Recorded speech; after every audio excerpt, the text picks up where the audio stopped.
Bismillahirrahmanirrahim. Assalamualaikum warahmatullahi wabarakatuh.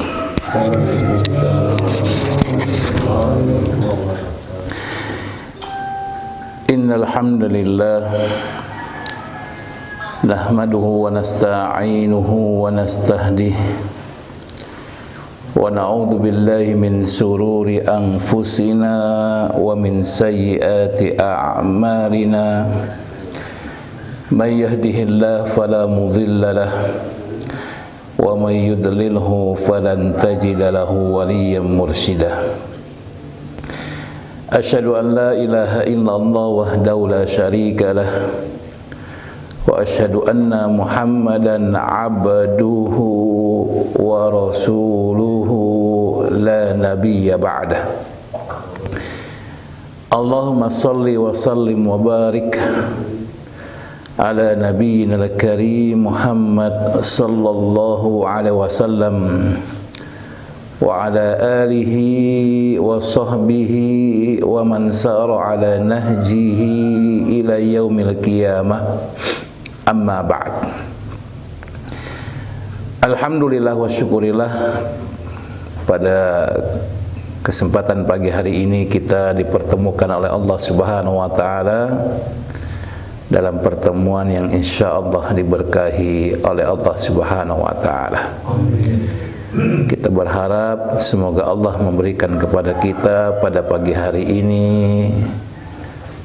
keimanan yang kuat, keyakinan yang jujur, dan mudah-mudahan Allah Subhanahu wa taala memberikan kepada kita ilmu yang bermanfaat yang dengannya kita bisa melaksanakan kebaikan sebagai bekal kita di hadapan Allah Subhanahu wa taala. Ma'asyiral muslimin rahimakumullah, kita masih melanjutkan kembali tentang sifat-sifat orang-orang yang bertakwa. Alhamdulillah, kita pada pertemuan sebelumnya sudah menjelaskan tentang 4 sifat dari orang-orang yang bertakwa di dalam surat Ali Imran ayat ke-133, yang mana Allah Subhanahu wa taala menyebutkan sifat yang pertama adalah alladzina yunfikuna fis sarra'i wad dharra, yaitu orang-orang yang berinfak dalam kondisi lapang maupun dalam kondisi sempit. Yang kedua adalah wal kadhiminal ghaidh, yaitu orang-orang yang mampu menahan emosinya ketika dia mampu untuk melampiaskan emosi tersebut. Kemudian yang ketiga adalah wal afina anin nas, yaitu Allah Subhanahu wa taala itu mengatakan bahwa orang-orang yang bertakwa adalah orang-orang yang mudah untuk memberikan maaf kepada orang lain.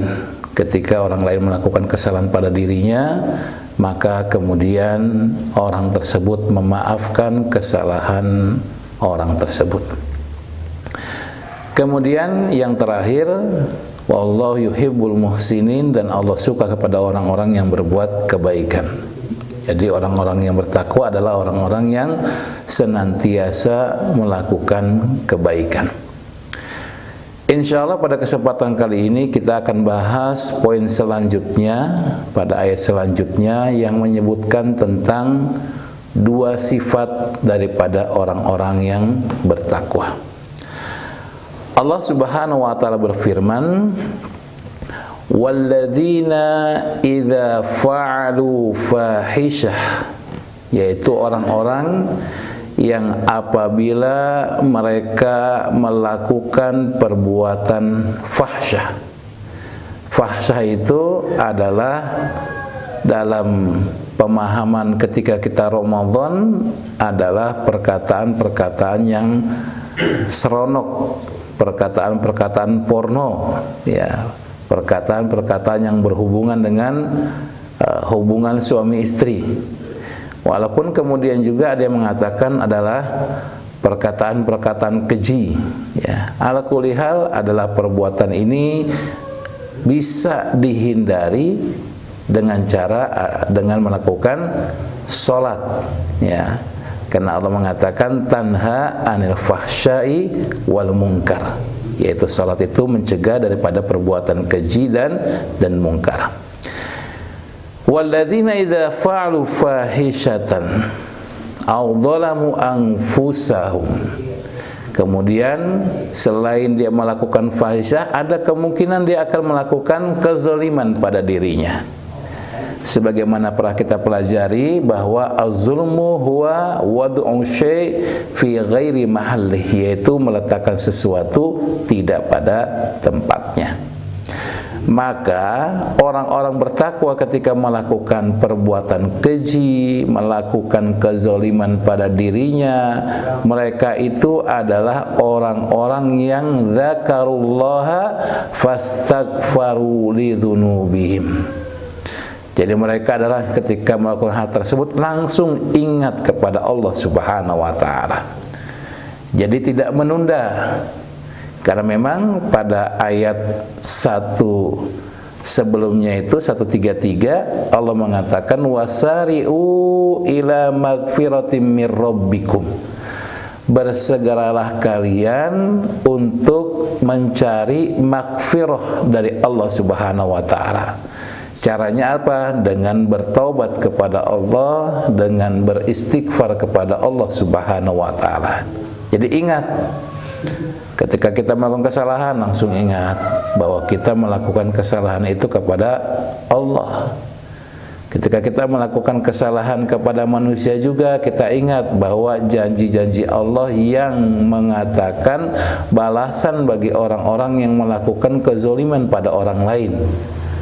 Jadi intinya adalah selalu ingat kepada Allah Subhanahu wa taala. Langsung segera beristighfar, bertaubat kepada Allah Subhanahu wa taala. Nabi kita Muhammad sallallahu alaihi wasallam dijelaskan dalam hadis yang sahih, beliau itu sehari semalam itu melakukan istighfar kepada Allah Subhanahu wa taala minimal 70 kali. Dalam satu riwayat dikatakan 100 kali. Ini menunjukkan bahwa beliau adalah orang yang memang berusaha untuk senantiasa dalam keadaan suci. Suci dari dosa, ya, suci daripada kesalahan, suci daripada kekhilafan. Karena memang Nabi kita kalau dikatakan melakukan dosa tidak ada, karena ma'asum. Tetapi melakukan kekhilafan dalam ijtihadiyah memang pernah terjadi, ya, karena memang bukan berniat untuk melakukan dosa. Beda dengan diri kita yang memang kadang-kadang sengaja melakukan dosa.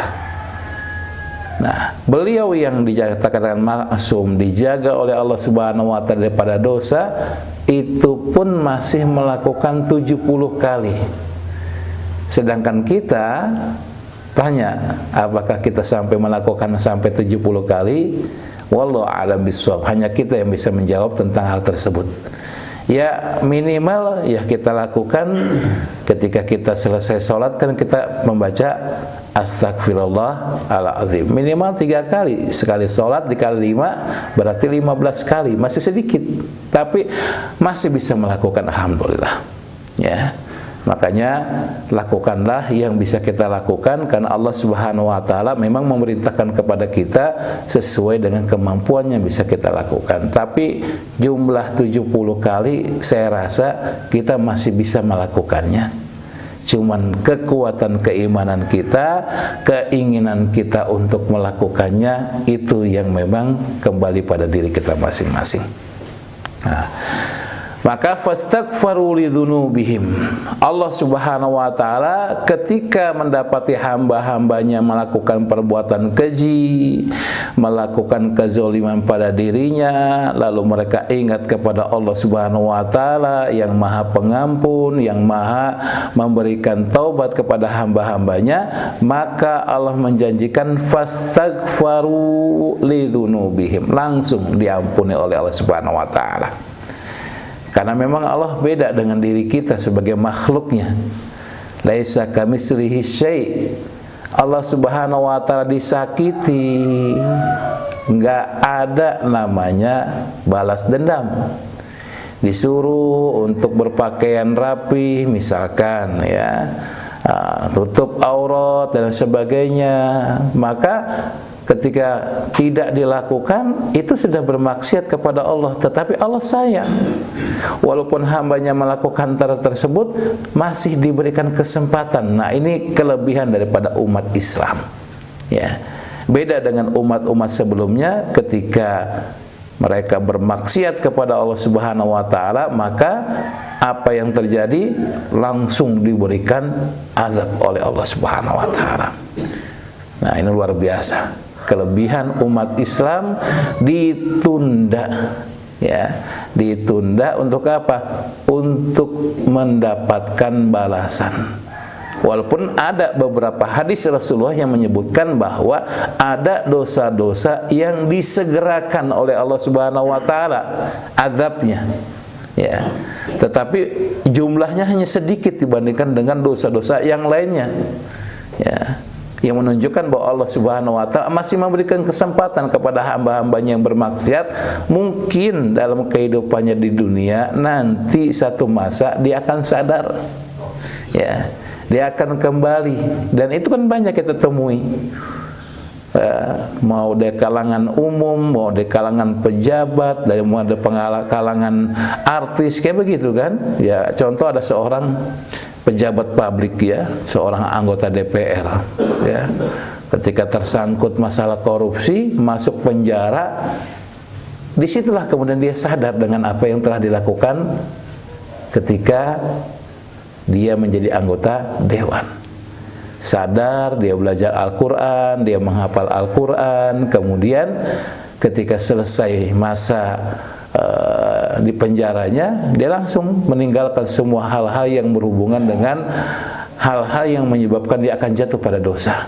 Walaupun kemudian ekonominya mungkin turun, tetapi Allah akan memberikan kepada orang-orang yang taubat kepadanya, pasti ada jalan keluar dari permasalahan yang dihadapinya. Nah, bersegera, kenapa? Karena Allah Subhanahu wa taala pasti mengampuni. Fastaghfaru lidzunubihim ya. Lalu Allah menegaskan lagi, wa may yaghfiru dzunuba illallah ya. Yang hanya bisa memberikan taubat ya, mengampuni, itu hanya Allah Subhanahu wa taala ya. Makanya di sebuah hadis Rasulullah disebutkan, ada seorang hamba itu melakukan maksiat kepada Allah Subhanahu wa taala.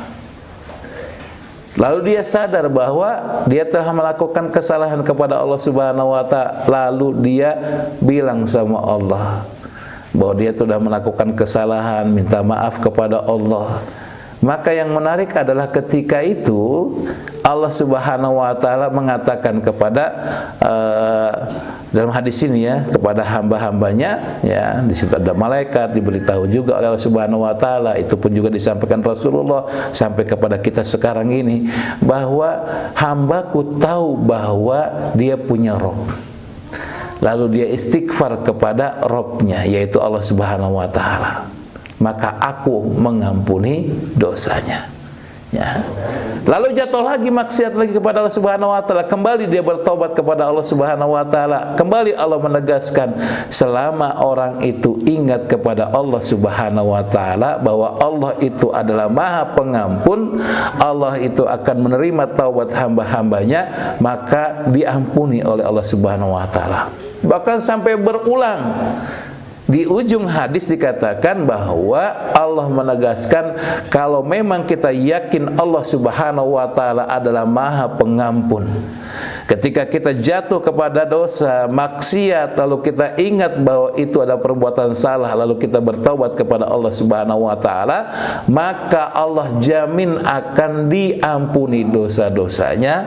Dan ujung kalimat dikatakan, if'al ma syi'ta, berbuatlah sesuka kamu. Maksudnya di sini adalah bahwa bukan Allah menghalalkan perbuatan maksiat, bukan Allah menghalalkan perbuatan dosa, tetapi Allah mengatakan selama kamu berusaha menghindari dosa, mencari cara-cara agar terhindar dari perbuatan maksiat, tapi jatuh pada maksiat walaupun perkara tersebut dilakukan berulang-ulang terjadi lagi, maka kalau dia yakin Allah Subhanahu wa taala Maha Pengampun, Allah Maha Penyayang, istighfarlah. Ya. Maka dalam sebuah hadis yang dikatakan bahwa Allah membentangkan sayapnya itu, ya apa? Allah membentangkan tangannya, maaf ya, membentangkan tangannya, jangan digambarkan tangannya seperti tangan kita, ya. Ada takwilnya, rahmatnya, wallahu alam bisawab. Ala kulli hal, Allah mengatakan dalam sebuah hadis yang Rasul sampaikan kepada kita, Allah itu membentangkan tangannya di waktu pagi. Untuk apa? Untuk menerima taubat hamba-hambanya yang bermaksiat di malam hari.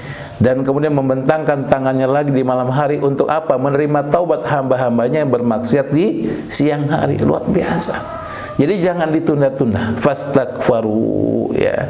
Beristighfarlah kepada Allah agar kita mendapatkan ampunan dari Allah Subhanahu wa taala.